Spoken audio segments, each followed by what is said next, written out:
Tonight we are at the ASCAP Awards. We are here to celebrate Randy Travis and a bunch of different people that are, they're just what we have in country music that makes it so essential, I think, to everyday life. It just feels really magical.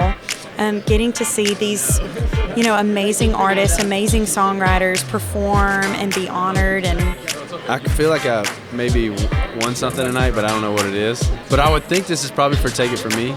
It's a song that went #1 with me and my brother, which is really special. There's nothing more fun on the planet than being creative with John and TJ Osborne and Lucy Silvis, who's married to John. So that's like my idea of songwriter heaven. And so when they said, would you like to give us the Vanguard Award, we said yes. It definitely makes it feel like all of that hard trudging through the mud that we did was for something. And we're here tonight taking an award for that kind of, mentality. So what it does for me, what it means for me, is it just restores my faith and sticking to who we are and continuing to do that. We have a bunch of friends that are winning awards, and so we're celebrating with them tonight. And we come every year. It's like the best party, of the whole awards thing for me, because it's just, I've been an ASCAP member since I was probably 16 years old, and that's only 2 years, I guess, because I'm 18 now. It's an honor to be here tonight, lifting up, the heart of what this whole thing's about and celebrating the songs and where they come from. To me, songwriting is like my oxygen in this. It's like what fills the tank. This is a ASCAP medal for the song Burnout, which is one of the top 30 most played songs of 2019.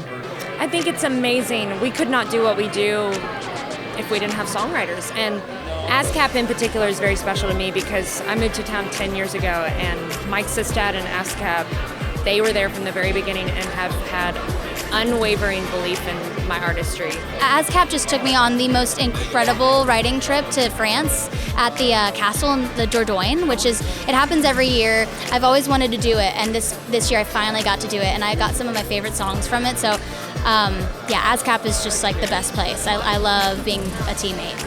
It's incredible because it's such, Nashville really is a family, and it starts with the songwriting community. As we've all heard, it all starts with the song. And as an artist, I can tell you that's 100% true, because we can go out there and do all of the busy work, and we can tour and we can do all that stuff, but if we don't have the right song, what's the point, So it all starts here with this crew. My man Randy Travis is, goodness gracious. He's one of those guys where you remember where you're at first time you heard him. And that was me for Randy Travis, driving to Midland, Louisiana, heard 3 Wooden Crosses, and I was just like, oh my God, this is different.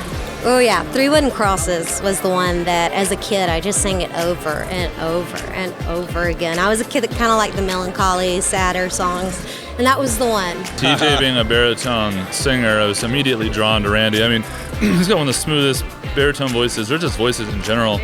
And I remember being at a party when we were back in high school and a few beers deep, drinking under the influence and under the age of 21. And TJ was just cranking some 1982 by Randy Travis. After a few beers, he was crying as if he had lost a loved one. Yeah, exactly. And that's the power of a song. The power of a song. He's just over there, man, this is really getting to me. And it's amazing through osmosis how those things just creep in. And I think if you go back and listen to her music, you could definitely hear a bit of Randy Travis in his voice for sure. And for all of my festivals, I did a Brothers Osborne song. I did Ain't My Fault. Their fans are crazy. So whenever I'm like, y'all like Brothers Osborne out there? I mean, they go wild. That's important because it's how we get paid, baby. Also, can I make a suggestion to you guys? If you put a little exclamation mark, it'd be country now!